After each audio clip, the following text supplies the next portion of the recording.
খেয়াল করবেন, আল্লাহর হাবিব সাল্লাল্লাহু আলাইহি ওয়াসাল্লাম বলেছেন, মান বানা মসজিদান মিন মালিহি ফিদ দুনিয়া বানাল্লাহু লাহু বাইতান ফিল জান্নাহ। যে ব্যক্তি নিজের পকেটের টাকা খরচ করে দুনিয়াতে মসজিদ বানায়, আল্লাহ তাআলা তার জন্য জান্নাতে ঘর বানায়।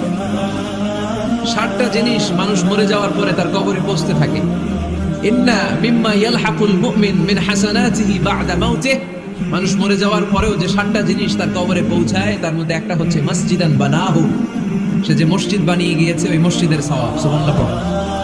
আপনি টাকা দিয়ে মসজিদ বানিয়ে দিলেন, ওই মসজিদে মুসল্লিরা নামাজ পড়ে, রোজাদাররা এসে ওখানে ইফতার খায়, তাহাজ্জুদ আদায়কারীরা তাহাজ্জুদ পড়ে, তাদের সওয়াবের কমতি হবে না, কিন্তু তাদের সওয়াবের একটা পার্সেন্টেজ সওয়াব যে ব্যক্তি মসজিদ বানালো তার আমলনামায় আল্লাহ ঢুকিয়ে দেয়। এজন্য বেশি বেশি মসজিদ বানাতে রাজি আছেন তো? তাহলে মসজিদ আবাদ করার প্রথম মাধ্যম হচ্ছে মসজিদ বানানো। 2 নম্বর মাধ্যম হচ্ছে মসজিদে যেয়ে জামাতে সালাত আদায় করা। জামাতে সালাতুল জামাআ তাফদুলু সালাতাল ফারদি বি27 দারাজা। ঘরে নামাজ পড়লে একা একা পড়লে যেই সওয়াব, জামাতে পড়লে 27 গুণ বেশি সওয়াব। সুবহানাল্লাহ বলতে পারলেন না?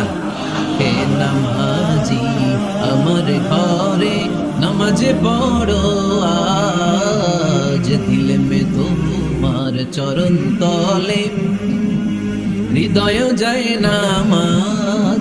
হে নামাজি আমার ঘরে নামাজে পড়ো আজ, দিলে মে তোমার চরণ তলে হৃদয় যায় নামাজ। পড়েন আল্লাহু আকবার। কি সুন্দর লিখেছেন কাজী নজরুল ইসলাম। মসজিদ কেমন যেন মসজিদ তার নিজের ভাষায় আল্লাহর কাছে কেঁদে কেঁদে ফরিয়াদ জানায়, আল্লাহ নামাজিরা আমার ঘরে আসে না, কি সুন্দর টাইলস, কি সুন্দর মুসল্লা, কি সুন্দর এয়ার কন্ডিশন, সব আছে কিন্তু মুসল্লি নাই, ঠিক কিনা?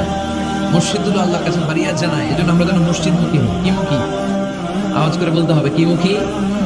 মসজিদমুখী। তাহলে মসজিদ আবাদের 1 নম্বর পদ্ধতি মসজিদ বানানো। 2 নম্বর মসজিদে বেশি বেশি যে জামাতে সালাত আদায় করা। 3 নম্বরে মসজিদের সাথে সম্পর্ক জুড়ে দেওয়া, হৃদয়টা যেন সবসময় মসজিদের সাথে লেগে থাকে। আল্লাহর হাবিব সাল্লাল্লাহু আলাইহি ওয়াসাল্লাম বললেন, সাবআতুন ইউযিল্লুহুমুল্লাহু ফি যিল্লি ইয়াওমা লা যিল্লা ইল্লা যিল্লু।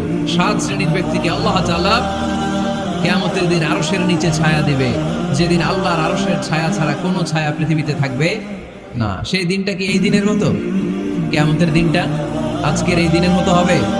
50,000 বছর হবে। এটা লেন্থ, এটা ডিউরেশন। কাআন সাফসাফা লা তারা ফিহা ইওয়াজা ওয়ালা আমতা। লেভেল প্লেইং ফিল্ড, তামার জমিন। একটু কল্পনা করেন তো ওই দিনটা কত ভয়ঙ্কর।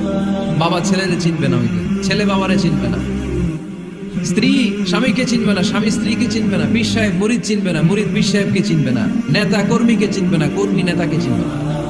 হায় হায়, ইয়া নাফসি বলে কাঁদবে। সূর্যটা মাথার কাছে চলে আসবে, সূর্যের তাপে মাথার মগজগুলো গলে গলে নাকের ছিদ্র আর কানের ছিদ্র দিয়ে টপ টপ করে বেয়ে বেয়ে পড়বে। তৃষ্ণায় মানুষগুলো পাগল পাড়া, জিহ্বাটা বের হয়ে নাভি পর্যন্ত ঝুলতে থাকবে। সেদিন সবাই পাগলের মতো ছুটতে থাকবে, কোনো ছায়া নাই আল্লাহর আরশের ছায়া ছাড়া। আল্লাহর হাবিব বললেন, 7 শ্রেণীর ব্যক্তিকে আল্লাহ তাআলা আরশের নিচে ছায়া দিবেন। এর মধ্যে 1 শ্রেণীর ব্যক্তি রাজুলুন কলবুহু মুআল্লাকুন বিল মাসাজিদ। ওই ব্যক্তি যার হৃদয়টা সবসময় আল্লাহর মসজিদের সাথে লেগে থাকে। মসজিদের সাথে যার হৃদয় লেগে থাকে তাকে আরশের নিচে ছায়া দিবে কে? এজন্য মসজিদের সাথে যেন আমাদের হৃদয়গুলো লেগে থাকে।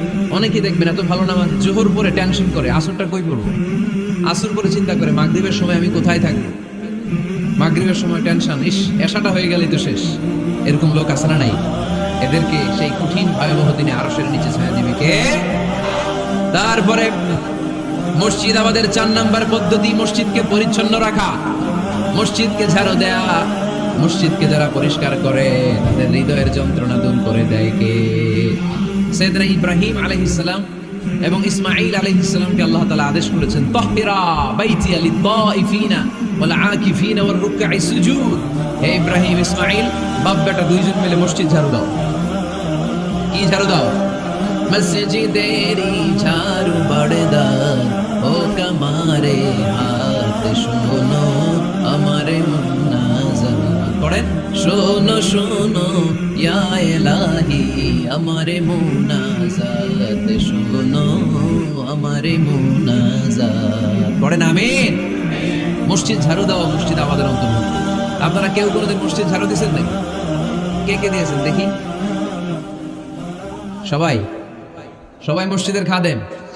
মাশাআল্লাহ। আমিও দিছি মসজিদ ঝাড়ু, অনেক দিছি। মাশাআল্লাহ, আল্লাহ তুমি কবুল করো।